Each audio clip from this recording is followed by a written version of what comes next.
Монгол улсын хөдөлмөрийн баатар, ардын жижигчин, нэртэд дуучин Баартугийн Зангад байма.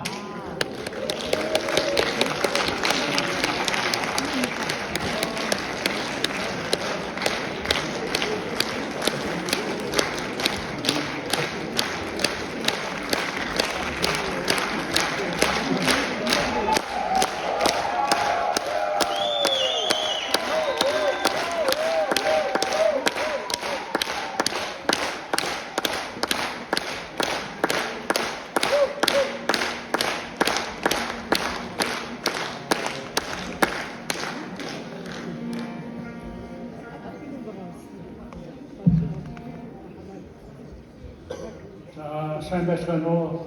Сайхан хав намар сайжаа юу? Өнөөдөр ачта боёнта Монголын урлагийн төлөө өөрийнхөө оюун ухаанаа зориулсан ач багш Дойо багшийнхаа ач буйгаар та бүхэнтэй учрал зориулгаасаа баярлж байна.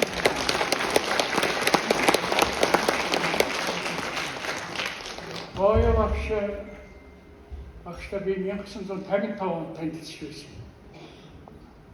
Тэрнээс бас 70 гаруй жил одоо болж байна. Дойо багш бол одоо Монголын уртын дууны урлагийг хөгжүүлэхэд онцгой гавьяа байгуулсан хүн төрөлхтний өмнө их гавьяа байгуулсан агуу дууч.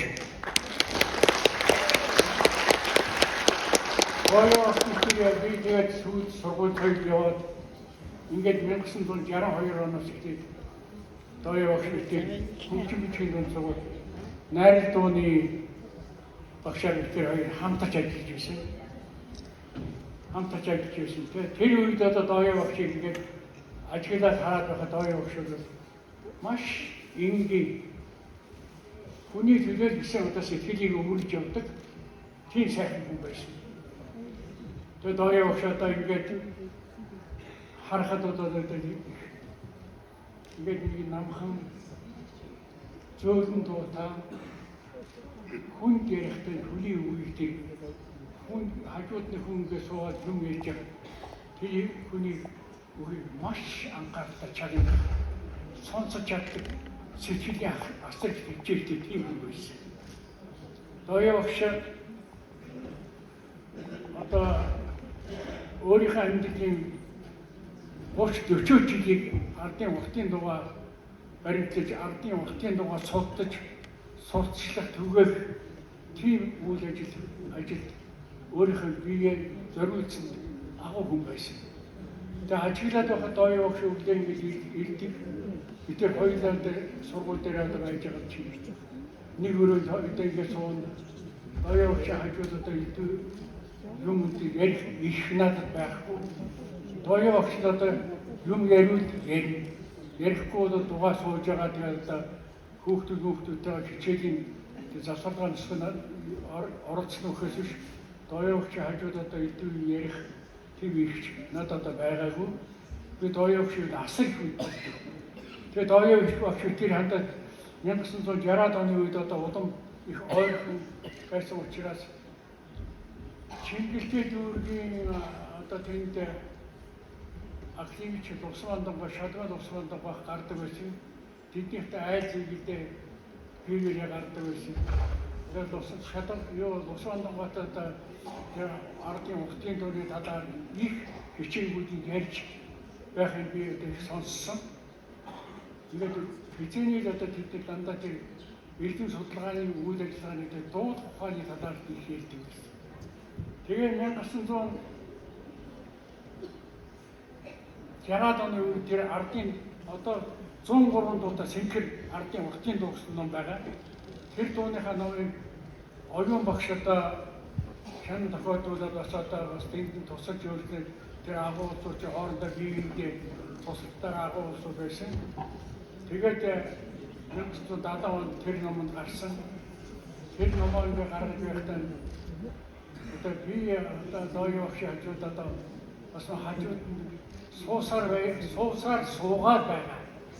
Тэгээд би тэр хүнээс асар их юм сэтгэлдээ би тээж авч үзсэн.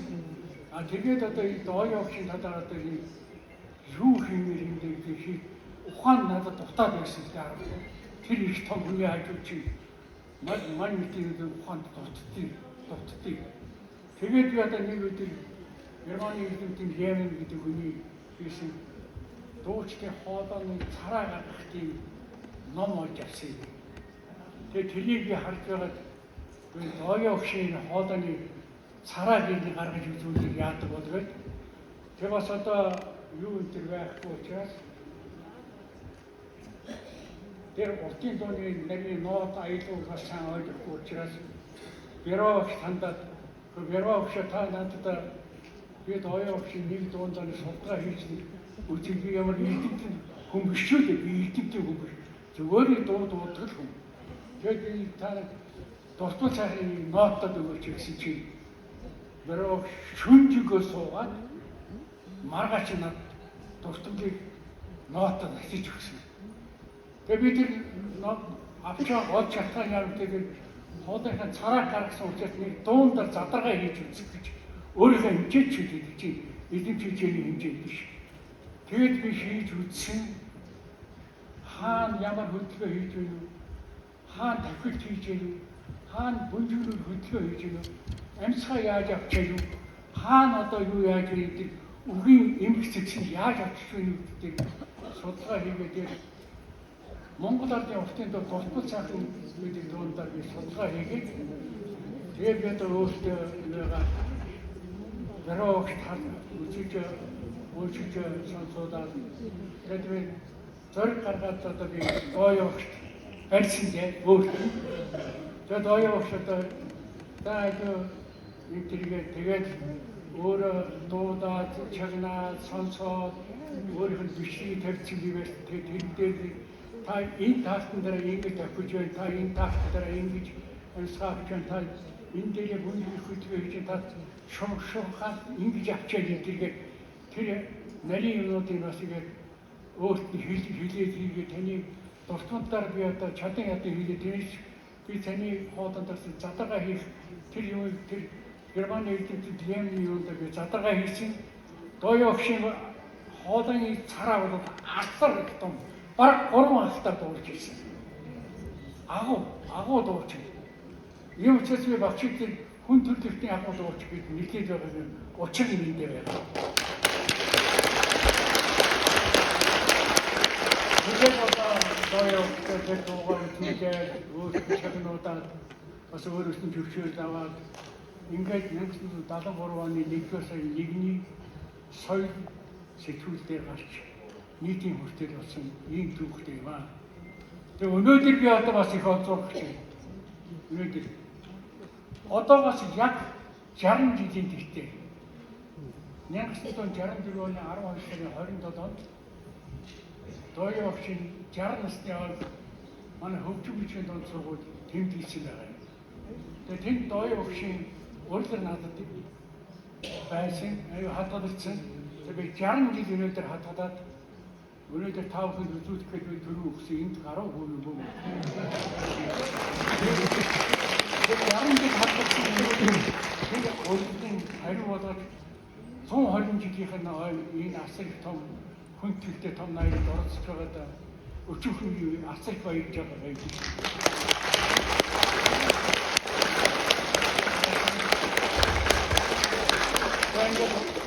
Багшийн өргөн сайхан тэмдэглэж байна. Уртын олон сайхан надад дуулж гарч иж байна. Үндэсний дуучин эдмийн чуулга гэж эдмийн чуулгын театр гэж хэлж байгаа. Үндэсний дуучин улсын ардын дуучин дуу тааллын ансамбл гэж ирсэн хүн.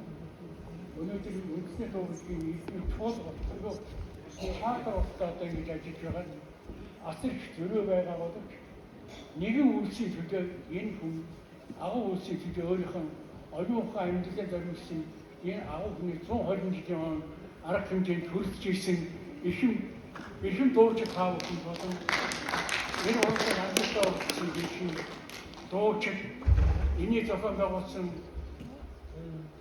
байгуулагч одоо Улаанбаатарын соёл урлагийн газар үндэсний дуучин театр болон бусд одоо Монгол улсын соёлын яам хүмүүсийн олон удирдлагууд оролцож үйл ажиллагаа өрнөн гэдгийг явуулсан Ахмад уран бүтээлчийн хувьд баярлаж байгаагаа хэлье. Баярлалаа. Эрхэм дуучинтай болсноор удаан жаргал сайн сайхан бүхний биелийг өсгөрөё. За ингээд эрхэм зочид та бүхэнд зориулж Зангад багш маань өөрийн уран бүтээлийн санд баттай байр суурийг эзэлсэн нэгэн гайхамшиг сайхан аялгауг өргөн төлөвлөх гэж байна. Монгол Улсын хөдөлмөрийн баатар, ардын жүжигчин, биш төрийн хөшөө шагнал, Латвийн жанц нургийн хөгжим, соёлын гавьяас гэртэн ножоогийн сэдвийн шүлэг, алтан намар. Монгол Улсын ардын жүжигчин, хөдөлмөрийн баатар, Бартогийн Зангад, Үндэсний урлагийн их театрын гоцол дуучин, Монгол Улсын соёлын тэргүүний ажилтан Наранхүү Алтан хондог, Монгол төрийн үндэсний хөгжмийн ихэн найр, удирдаач, Монгол төрийн үндэсний хөгжмийн ихэн найрлын ерөнхий удирдаач Мөнх баяр алан болгоно.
баярлалаа.